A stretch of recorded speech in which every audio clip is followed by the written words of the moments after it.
dan salam sejahtera kepada semua penonton, kepada semua subscriber. Terima kasih kerana tekan subscribe dan lonceng terhadap channel ni pada yang belum. Jemput dan menekan subscribe dan lonceng. Okey, baik, pada entry kali ni seperti tajuk dan thumbnail korang tengok tu ya.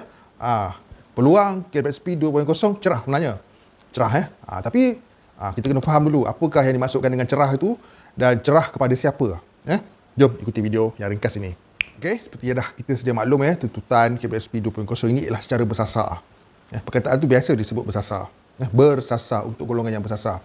But poin yang aku cuba nak sampaikan tuntutan ini sangat cerah bagi golongan yang bersasar. Okey, take note kat situ. Golongan bersasar ni, okey, kita jangan ikut daripada 4 kategori tu. 4 kategori itu ialah secara umumnya. Tapi secara khususnya, golongan yang bersasar ini ialah golongan yang benar-benar memerlukannya. Percaya atau tidak, pihak KPSP semestinya akan membuat semakan silang untuk memastikan seseorang itu betul-betul terkesan, betul-betul termasuk dalam golongan yang bersasar itu. Jadi, kita kena faham bahawasanya golongan yang bersasar inilah yang dimaksudkan mempunyai peluang yang cerah untuk membuat pengeluaran.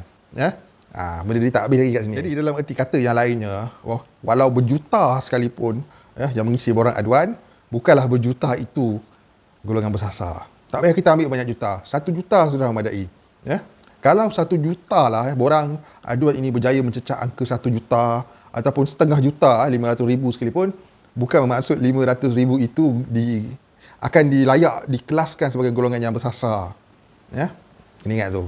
Jadi kalau ada yang cuba-cuba nak mencuba nasib, mereka ni tidak terkesan untuk mencuba nasib. Bolehlah cuba nasib, tapi janganlah beranggapan sekiranya korang isi borang aduan itu anda dah dikira bersasar. Tidak juga. Sebab hasil semakan itu nanti akan menentukan sama ada anda ini betul-betul golongan yang disasarkan ataupun tidak. Take note kat situ. Jadi ada something yang kita perlu tahu. Apa yang kita perlu tahu?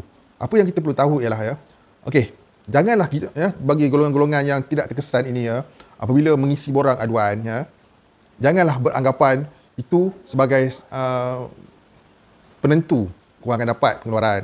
Tidak. Korang boleh isi borang aduan dan borang aduan itu semestinya akan ditapis. Kita kena take note kat situ. Jadi janganlah sesekali menyalahkan ataupun mempersalahkan, menunding jari sekiranya anda tidak layak untuk membuat pengeluaran seandainya diluluskan nanti. Kena ingat tu.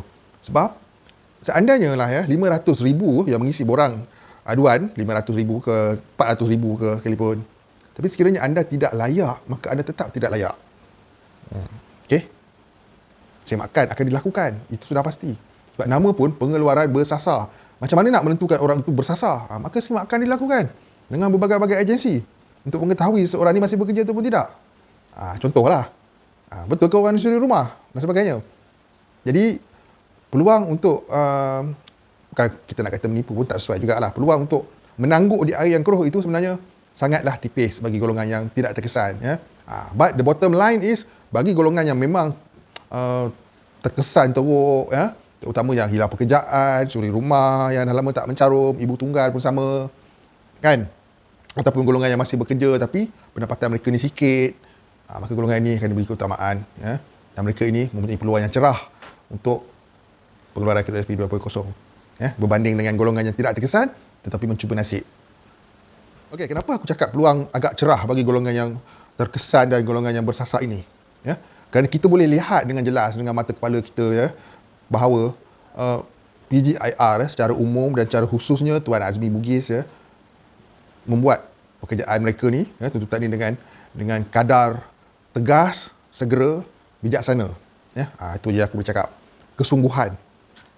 Dan sifat optimis yang ada pada Tuan Azmi ni berserta dengan AJK dalam PGIR itu sendiri mencerminkan, memperlihatkan sinar itu akan ada.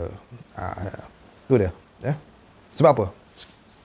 Kenapa aku yakin? Sebab aku yakin dengan apa yang aku kenal lah.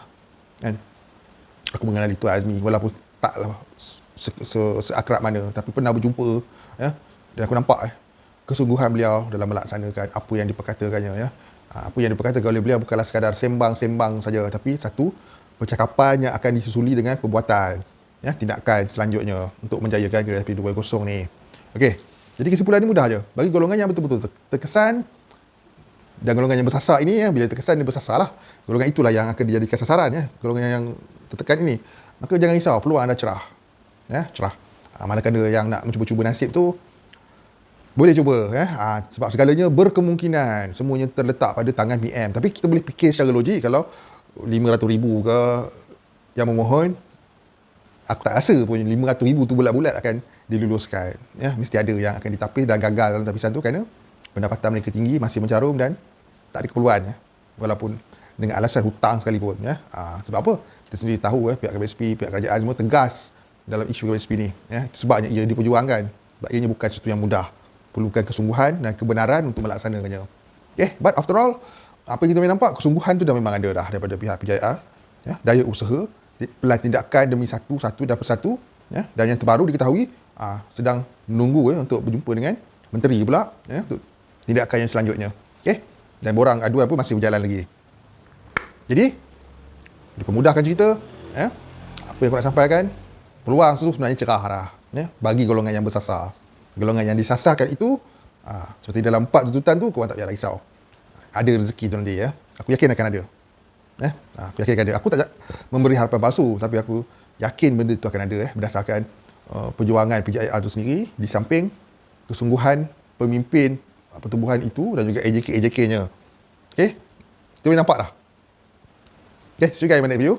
Assalamualaikum. Salam sejahtera. Jadi bagi golongan yang memang digelar golongan yang bersasar ini, korang dah menjalankan tanggungjawab korang ya, isi petition, isi borang. So, bantu dengan cara memberi sokongan kepada PJIR untuk melaksanakan tindakan yang seterusnya. Terus kekal menyokong, sama ada di luar ataupun di dalam. Ya, tak semestinya untuk kita menyokong kita perlu berada di dalam. Kita boleh berada di luar untuk memberi sokongan kepada orang di dalam untuk melaksanakan tugasan mereka dengan jayanya. Okey, usaha, doa, tawakal. Pegang 3 perkara tu. Dan aku yakin cerah. See you guys in my next video. Assalamualaikum. Salam sejahtera dan salam hormat semua. Terima kasih. Bye.